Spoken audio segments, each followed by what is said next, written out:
Fala comigo, meu povo! Bom demais, como é que vocês estão? Tá tudo bem? Aqui tá tudo bem, obrigado por perguntar. Seja muito bem-vindo ao meu canal. Queria falar um pouquinho hoje com vocês sobre desnazificação. Vocês já ouviram falar nisso? Desnazificação? Sabe o que é desnazificação? Lembra assim, ó. Esse des é de tirar, de remover, é de desfazer. E esse nazi é da galera do bigodinho. Lembra da galera do bigodinho? Né? O austríaco lá.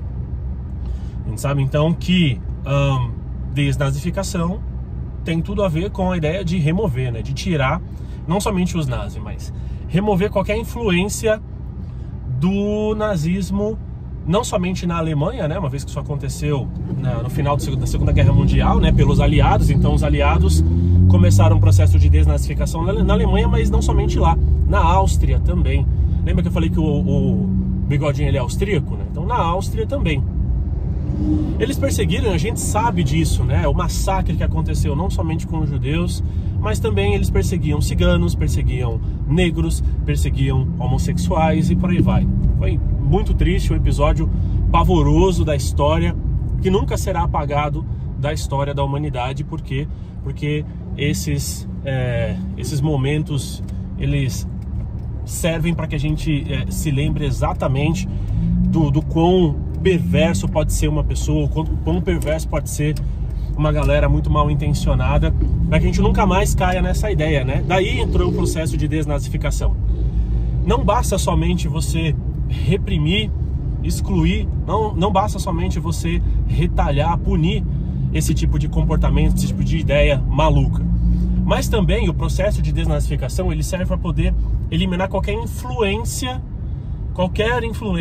dos nazis na cultura, não somente na cultura alemã e na cultura austríaca, mas na cultura mundial, né? Vai por mim, tem muita gente que até hoje ainda inventa de querer comprar essas ideias. Vi de um maluco aí chamado Kanye West, que é um cara que bate continência pra essa galera, e o cara é negro, né, mano? Bizarro, né? Os caras perseguiam inclusive negros, e aí você tem um negro hoje batendo continência à torta e à direita para os nazis. Enfim, vamos tentar trazer isso para o nosso contexto atual, né? A gente pode citar três na verdade, que estão em bastante evidência hoje em dia, né? Você tem o Nayib Bukele, que é o presidente de El Salvador. Ele não somente entrou com medidas muito severas em relação à criminalidade, então ele prendeu muita gente que fazia parte de gangue, prendeu na verdade também muita gente que não fazia parte de gangue, né? Mas aí uma vez que foi definido que não era parte de gangue, essas pessoas foram soltas. Tornou o país de El Salvador um país extremamente seguro, considerando o lugar de onde eles vieram, né? Considerando o momento de onde eles vieram. Então melhorou muito a questão da segurança. Isso se desdobra em várias outras coisas, né? Melhora o turismo, melhora a economia, abre mais empresa e por aí vai. País mais seguro.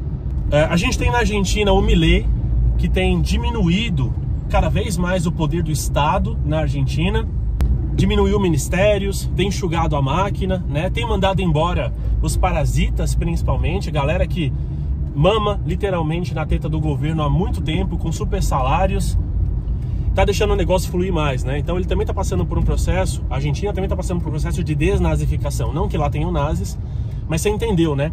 Que é entrar uma nova forma de governar, e não somente isso fazer se valer, mas fazer se valer a partir da retirada, né, compulsória da galera que ferrava com o negócio todo. Hoje a gente também tem o Trump, né? O Trump, em poucos dias, hoje nós estamos aqui acho que 15 de fevereiro, até onde eu vi, tô meio perdido com as datas, mas em pouco mais de um mês, cara, assim, o Trump, ele já deu uma porrada de canetada, colocou uma galera de peso junto com ele para poder dar uma descorrompida no sistema, se é que eu posso utilizar essa palavra, e tem revelado toda a sujeira que está debaixo do tapete guardada há muito tempo, né? Rolam até rumores de que a USAID, né, que é um dos departamentos mais importantes e influentes nos Estados Unidos, financiou movimentos ao redor do mundo, inclusive pode ter, não posso afirmar, mas pode ter tido influência nas eleições brasileiras. Pode ser que tenha. Quem vai descobrir isso? Não sabemos, tem que rolar uma CPI, né, para poder investigar. Beleza. O que mais? Aqui no Brasil isso nunca aconteceu.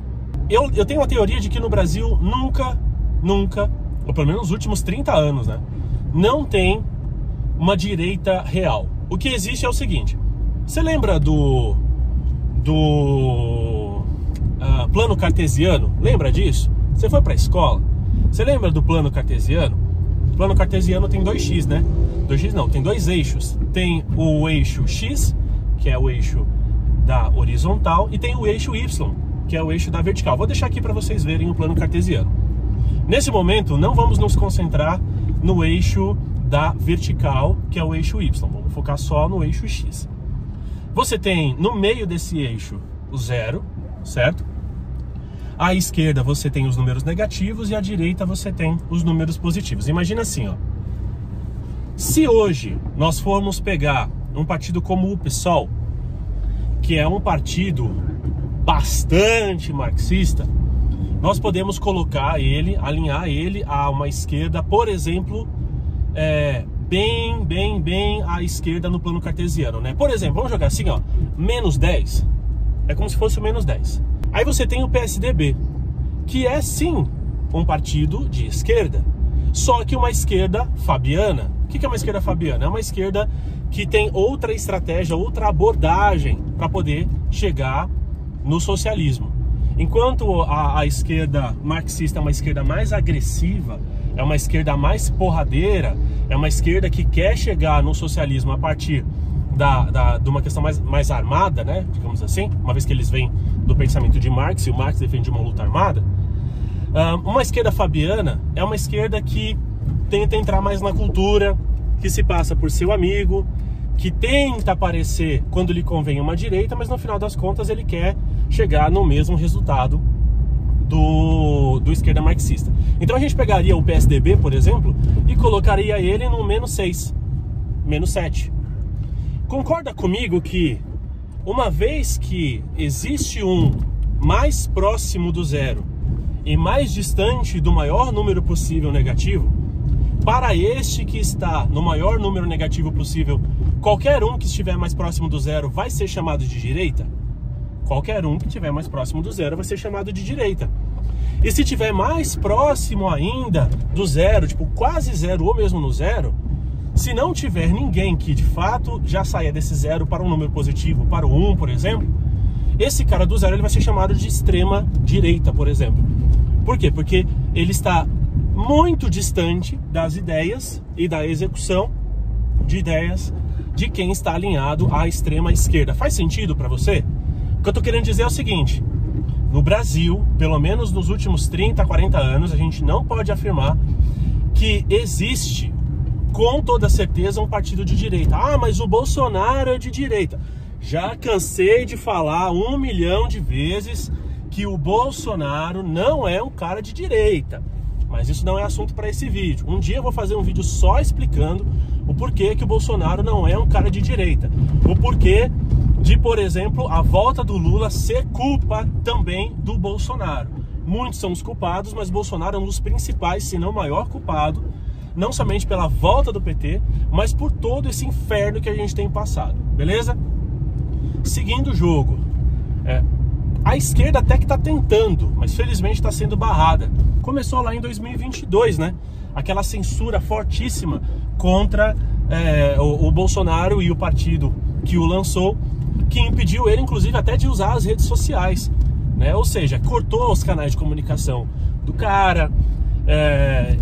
O Centrão, por exemplo, negociou muito com o partido do Bolsonaro para colocar uma galera de influência e de peso em posições muito importantes. Para quê? Para poder se manter no poder, para impedir a investida de quem eles consideram como direita no poder, e por aí vai. Então a esquerda até tentou. O que eu acredito no final das contas que deveria acontecer é, uma vez que de fato se levantasse uma direita, mas uma direita mais raiz, uma direita que preza o indivíduo, uma direita que diminui o Estado, uma direita que simplifica a questão dos impostos, uma direita que diminui o poder do Estado, diminui os impostos, né? Uma direita que valoriza o indivíduo, uma direita que respeita as opiniões, as diferenças, uma direita que abre a economia, principalmente, abre o mercado, né? Facilita a vinda de mais empresas de fora, para a gente poder gerar mais emprego, enfim, tudo aquilo que no final das contas deveria ser a direita real, que hoje eu entendo que se assemelha muito mais aos libertários. Eu me considero um libertário, por exemplo. Se assemelha muito mais aos libertários do que a qualquer sombra de bolsonarismo. Se de fato se levantasse uma direita como essa, uma direita mais parecida com o Milei, eu acredito que aí sim a gente poderia olhar para esse plano cartesiano e enxergar nos números positivos, né, uma direita que pudesse ser chamada, para esse momento, sei lá, de uma extrema direita, né? O que a gente tem hoje, no final das contas, são pessoas disputando as mesmas posições, os mesmos cargos, né? Tem um modus operandi diferente, mas o objetivo deles, no final das contas, é a mesma coisa. Daí vem a questão da desnazificação, né? A gente está vendo que no mundo, hoje em dia, está rolando um processo de desnazificação. O mundo não está simplesmente só virando à direita, ou pelo menos se aproximando, né, saindo da extrema esquerda e se aproximando mais do zero, então entrando numa esquerda moderada, ou um centro e por aí vai. Mas o mundo tem feito, pelo menos países muito importantes como Estados Unidos, hoje na América Latina como o El Salvador e também a Argentina, eles estão fazendo um processo de desnazificação, estão tirando do poder, assim que eles assumem, uma galera que não somente atrapalharia muito os planos, mas também tem um processo forte de desintoxicação de ideias do povo. Por quê? Porque a gente está falando de uma galera que está aí há tanto tempo no poder, que o povo hoje já compra facilmente qualquer ideia que essa galera solta, né?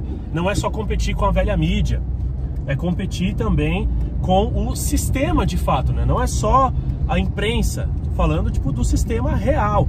É o famoso coronelismo ainda, né? Tem muitos pequenos lugares que ainda tem influência política de coronéis, de juízes ou de supremos juízes. É bem verdade que os países da América Latina costumam seguir, depois de 2 anos, os passos dos americanos, porque o Brasil ama copiar tudo aquilo que vem dos Estados Unidos ou no Canadá, por exemplo, né?